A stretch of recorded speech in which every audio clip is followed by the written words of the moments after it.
It's always a challenge, and that can be good and bad, but it keeps me humble, and there's always room for growth. Well, you know, I think all educators go into it because we think we can make a difference in somebody's life, and I really do like that. And we talk about the aha moment that kids have, and seeing them like get it, that's really inspiring. And I don't know how many jobs are out there where you can go home and, you know, your husband gives you grief because, well, people like you and they like what you do, but how do I, as an accountant, get thanked? So you know, it's a job where you do feel like your bucket is full every day.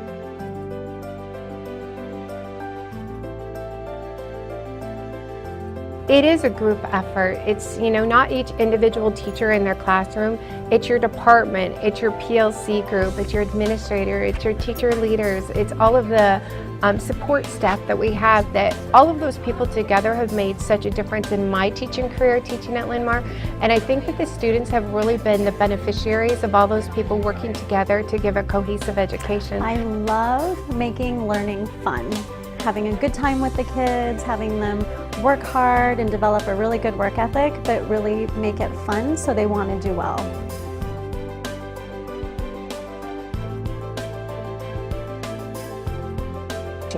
I love to teach. I love to be up in front of the kids, telling stories, trying to have them make connections to whatever it is that I'm teaching. And one of the ways that I do that, I know that you were able to come and watch the colonial days, but at the end is to try and wrap things up and pull it all together so that kids can make a connection, because that's what they're going to remember anyway. So just the pure love of actually teaching. I love to teach.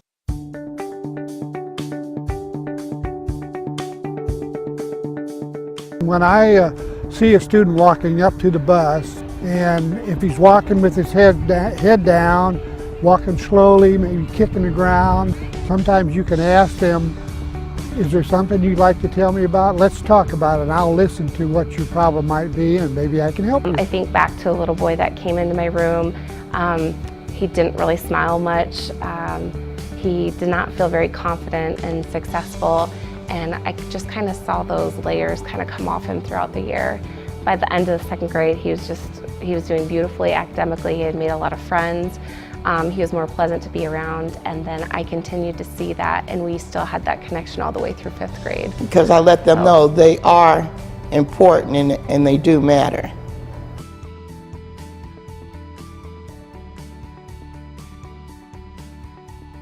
You can always tell because they always want affection, a hug, or they stand and talk a little more. Usually if they've got that at home or something, they don't you know, quite want to stand around and talk to a lunch lady. You just like to hug them all when they go by.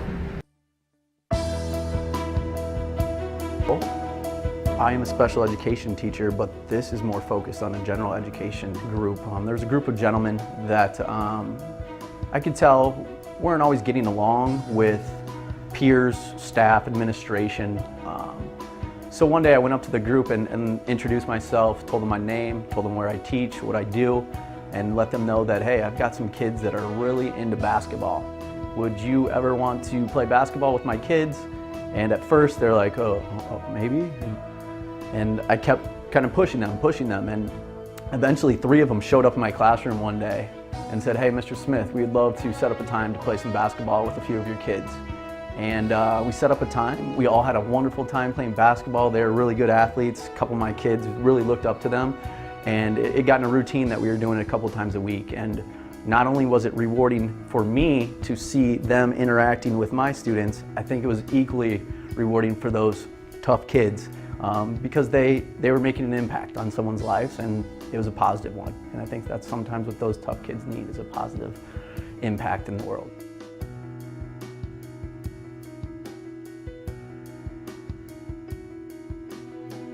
I'd come back from around Thanksgiving time and I'd had a death in my family, and so I was pretty emotional myself, and so I asked the kids, you know, go through, and this is when I was at the elementary, And I said, hey, tell me of a time or something that you were very thankful for.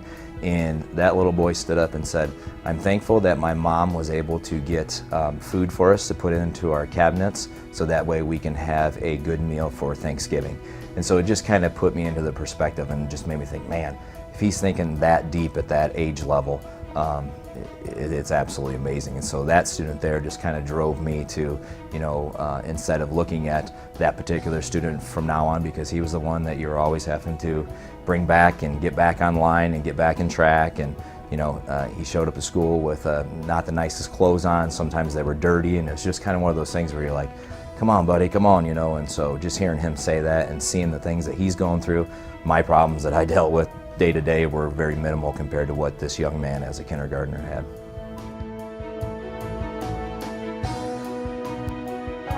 Well, there is a second-year teacher out in the audience right now who used to be a student of mine. And I'd say she didn't really grow up on Easy Street, but she has had a big heart and a lot of determination. And she really never lost sight of her dream to become a teacher. And I wanted to be able to tell her right now that I am very proud of you and you've done a great job. As a sixth grader, he came in and kind of had a hard time socially, didn't really get along with teachers very well, and I found out he liked to read, and we became the best of friends. And he's in 7th grade now. He comes and talks to me almost daily about what he's reading, and it's a really nice connection to have made.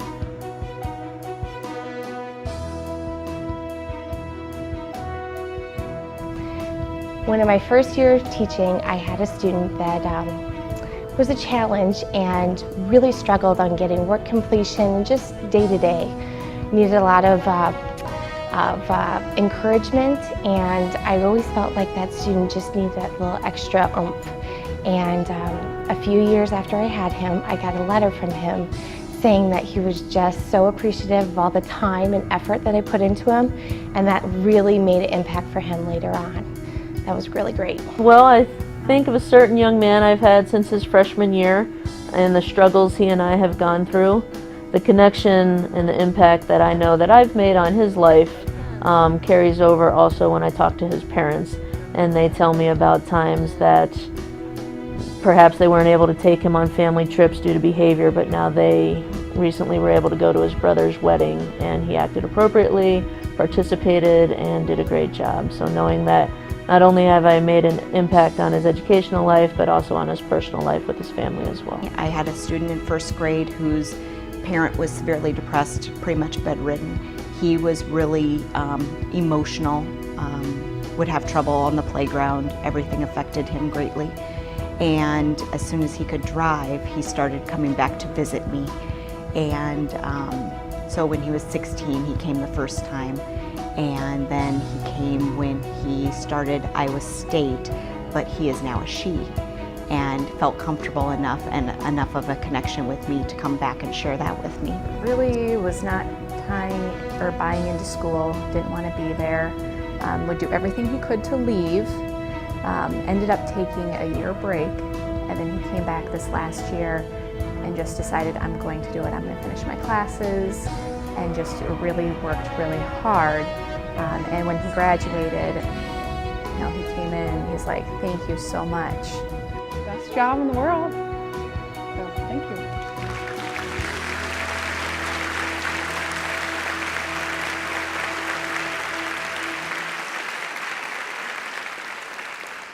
Thank you to all of the teachers who participated in that video, and I'd like to stop sincerely for a moment and thank Kevin for pulling all of this together.